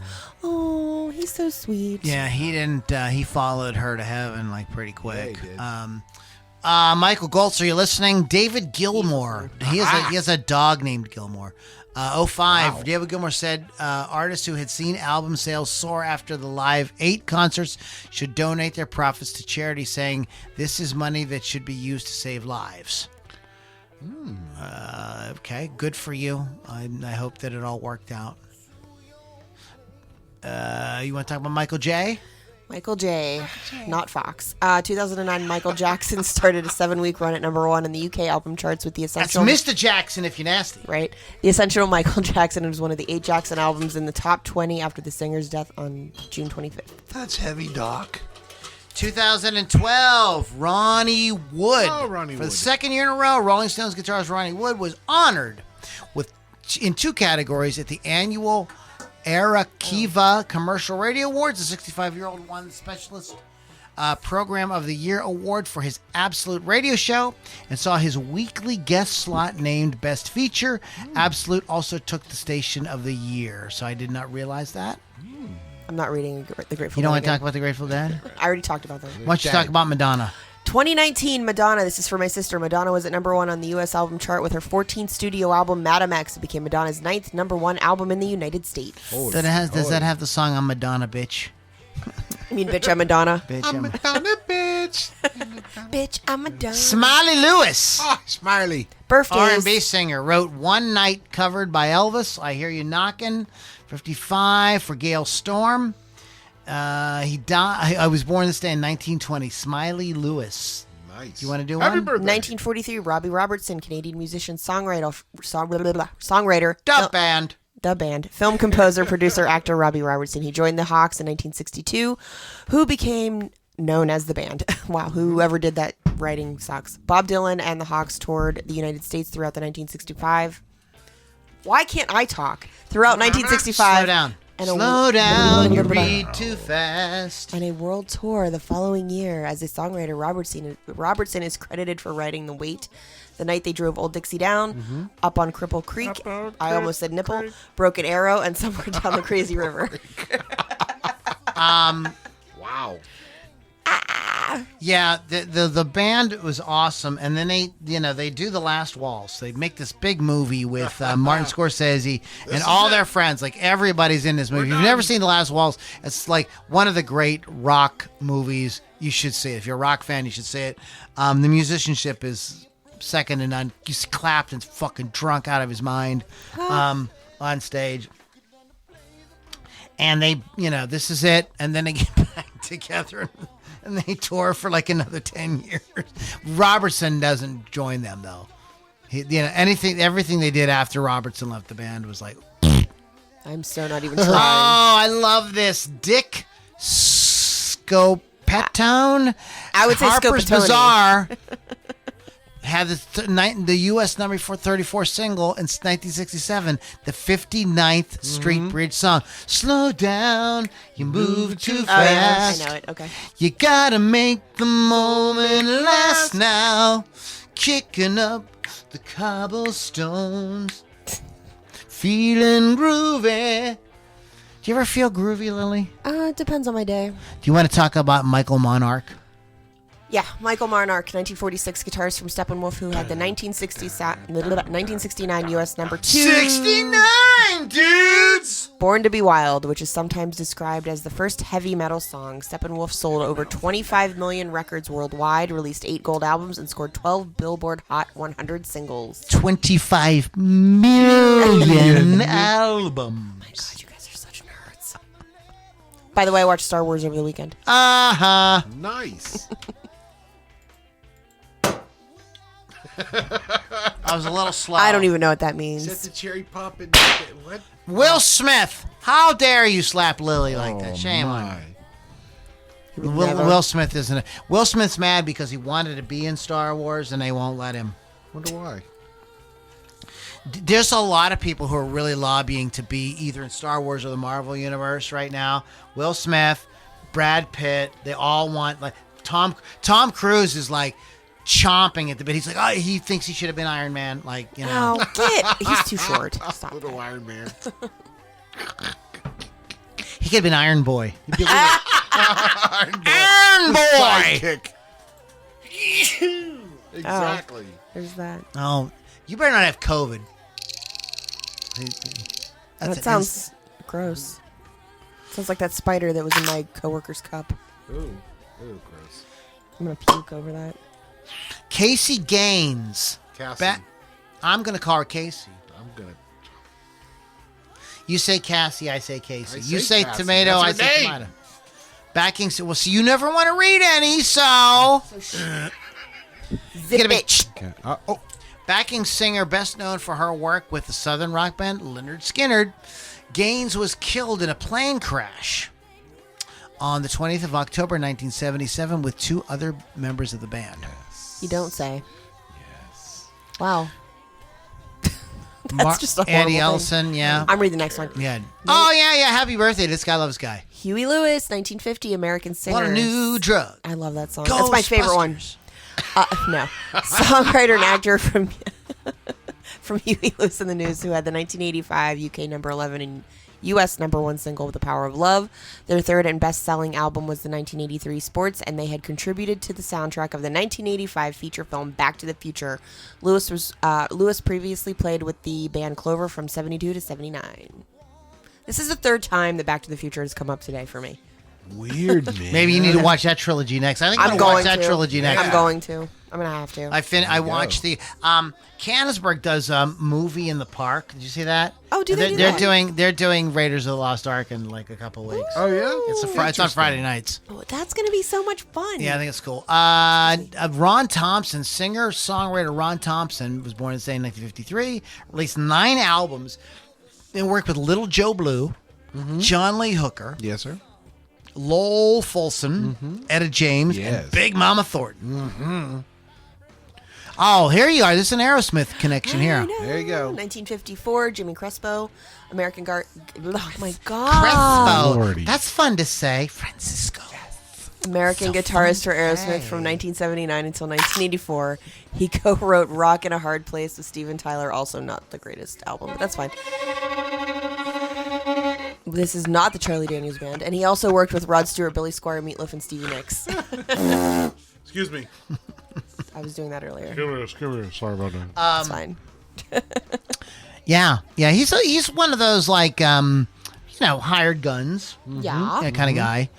Nobody was ever going like when they tried to do this nonsense and not have fucking Joe Perry. Like I'm like, it's not It doesn't work out. No, that way. you got to have Joe Perry and Brad Whitford. Like you, it's like you got to have Keith Richards and Ron Wood. Like you just got to. It's a thing. You got to have Malcolm and Angus Young. Like that's how it is. Yes. You know. It's like the law. Yeah. Oh, I think that's even true about Steve Clark and Phil Collin. I think that. Adrian. What's his name? Vivian Campbell. Vivian Campbell. Adrian Ballou. He's in King Crimson. But Vivian Campbell, like he's a monster. But there was something about Phil. Steve Clark's like attitude that he brought to the band. You know what I mean? Like I think that when he left, he died. He left to be with Jesus. He joined the Heavenly Jesus Band. Yes, you did. He lived up there with Jesus. Will stop then. Now the flame will start burning. The way he talks I know. hurts my brain. I know, right? Praise his name. I love this guy. I have his first 3 albums. They are all fucking killer. Mark Cohen, he wrote the most famously known for the song Walking in Memphis. Yeah. But I'm telling you, can't go wrong with his first 3 albums, any of them. It's just one great song after another, stuff that kind of makes you think and makes you feel, stuff that's like kind of romantic, but then stuff that's kind of like, kind of spiritual. Like it's like, and he's got a great voice and just always killer musicians. Just the top-notch guys are all over his albums. Lily's looking at her watch. She's like, wait, I'm looking at Michael Gold's talking still. I think let's take a quick I don't look. know. Is Is anybody anybody else we need to exciting? I really? don't care about Nick them. O'Malley from Arctic Monkeys, happy birthday. Jason Wade from Lifehouse, happy birthday. Well, that's pretty much anything that our audience is. Say that 10 times right. fast. The drummer from the Cardigans, happy birthday. Oh, all right there. Lagerberg. That's all you got to say. Lagerberg. Mr. Lagerberg. Good job. Have the Lagerberg. I will have the Lagerberg now. That's right, yeah. You will give it to me. Oh my God, Thank you. sick. What happened? Oh, Herr Fräulein. All the things. But das ist Spaß. All right. Okay, we're going too far back in time. McGillicuddy in the house. All right, McGillicuddy, happy birthday. Andy Demmett, Jerry Chambers, Yeah. Facebook user. Oh, I love him. I think that's Bill It's great. Damiano. It is, yeah. or It's Michael either Gold. Michael or Bill. Okay, 'Cause Tony they're Horton. gone off here. Horton, here's a who. Tony has some insightful comments. The rest of the entertainment industry has shifted to be very anti-masculine, and rock and roll stripped pretty much first, which is why rap got so popular, because it was tough, at least. The Darkness Legit. and Wolf. There's two good bands from Yeah. the early 2000s. Yeah, there you go. Recently showcased a lip stick that rock is morphed into today. There is a Justin Hawkins, who's a singer for The Darkness, has a really yeah. cool YouTube channel. Oh yeah, It's very good. have to check it out. Most rock stars are now in their 60s and 70s. Yeah, that's the problem. Kind of like how our bitch-ass rhythm guitarist thought Abortion Mary should be renamed for PC reasons. Eat a buffet of dicks, you fucking buffet pussy. of dicks. That's Ken Kovac. Wow. All right, Ken. You might want to get a little anger management going there. I don't Get know. the bag. Grandmaster Buffet. Flash smokes everyone. Also Ken. As far as danger goes, we need the flip mode squad. That shit is straight up dangerous. What is that? Do you know that? I don't. Metallica and John Cougar suck. Oh my. Think of Michael Goltz, maybe. Each other. That's Ken. What? No, it's Ken. Variety 96. I don't know what that means. Lou, didn't you say the labels made the rock stars by putting up the money to get them started? I think that's Michael Golds. It was more than getting, yeah. They invested a lot of money, but here's what people don't understand about a record deal. Let's just put this out right now. I didn't touch on this. I want to get into this on another podcast, but that money is a loan. Yeah. And everything else has to get paid. Like, you got to make sure that, like, the everything has to get paid before you see a dollar. So that loan has to be completely Paid off. before you see a fucking dollar. Right. The design and music business sucks blue whale balls. Oh, not just regular. I don't whale. remember that. I actually think it's Michael. You can't feel the music coming out of your iPhone the way you could out of a Sirius stereo. So I think that there's something to be said in that. You know, I did hear John Fogerty talk about this one time, where he said that, like, the idea, and I think they're a pretty rockin' band, Creedence, said that, like, when they sat down to, like, do the music and when they, like, mixed it and stuff, they were like, okay, what's going to sound good? Now, Kevin or Lily, you might be too young. What's going to sound good coming out of that little speaker, that one speaker in the middle of your your car. dashboard? Yeah, exactly. Remember that? You had cars like that, you know, and so, you know, so there is at Gigaroo this weekend, a bassist complimented another band on their new track. Other band said, I have the rest of the unreleased stuff on my phone. Do you want to hear it? He replied, not through that crappy speaker. That's Bill Damiano Yep. saying that. Yeah, I mean, I'm the same way. Like, Jared and Drew will send me music, you know, like the text. I'm like, guys, I gotta go to a computer and hear it on good When speakers. somebody I can't listen to it on that. When somebody sends me music to listen to, I go into my car and I play it in my car. There you are. Sharon will do that. Like, she'll be like, listen to this. It's like hurting my ears. I just feel like the car is the best place for me to listen to it. Filters are the antithesis of rock and roll. I agree. You know, like, these guys weren't filtered. They weren't being politically. They weren't racists either. I mean, you know, let's not go there. I mean, but they weren't like, you know, don't give too much thought about, like, I better not say this so I get mad. Somebody was reminding us, I guess, when we were trying to think of VJ, somebody said Nina Blackwood. I think that was Bill as well. So Bill Damiano says he's a curator by that definition. Yes. Cherry Poppin' Daddies, yep. R.I.P. Gilmore Goltz has passed. Oh, I'm so sorry. He passed. I did not realize that, Michael. My apologies. That's cute. Yes, S.Y.D. His new puppy's named S.Y.D. Sid for Shine On You Crazy Diamond. Steve Clark wrote incredible guitar solos, which were the guts of some of Def Leppard's best songs. I agree. Yes. I think that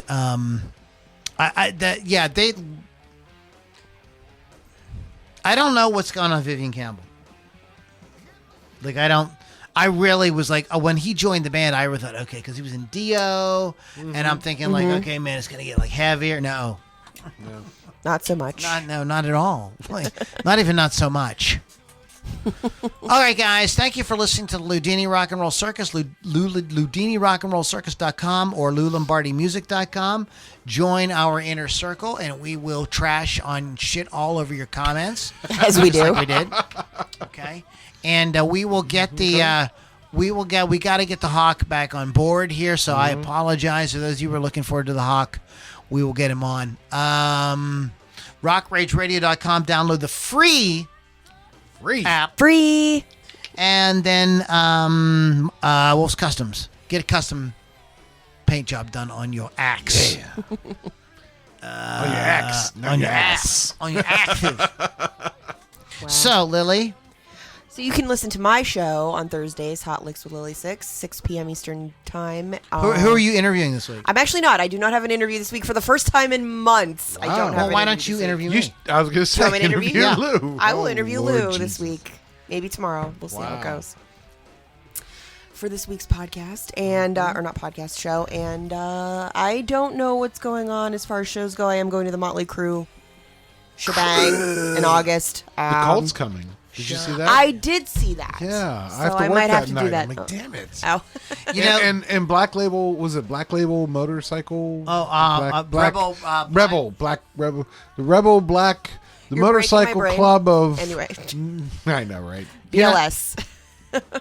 Black Label Society. Okay. That- Are you talking no, about it's the not Black Label no, Society. It's the Motorcycle Club. I know what you mean. Yeah, I know Yeah, what yeah. you're talking about. Anyway, I don't know what shows I'm going to other than the Crew right now. I have to think about it. I can't remember. That's all you can afford. Is I'm going to just go the to Crew. the Lawrence Welk tribute. Sweet. Who didn't know that? Are you going to take Bubbles? Nerd. Did I tell you guys what happened? I told you guys what happened at Seven Springs. Yes, you did. Yes, you told that us was the whole awesome. story. But anyways, I'm not going to get into. But anyways, I'm not going to go to anything For a while. for anything because I just can't. A little burned out there, are you? It's just too crazy. I like to go and get all fucked up. What? You don't say. So Not you. I have to go to something where it's not going to cost me $700 in an Uber. Right.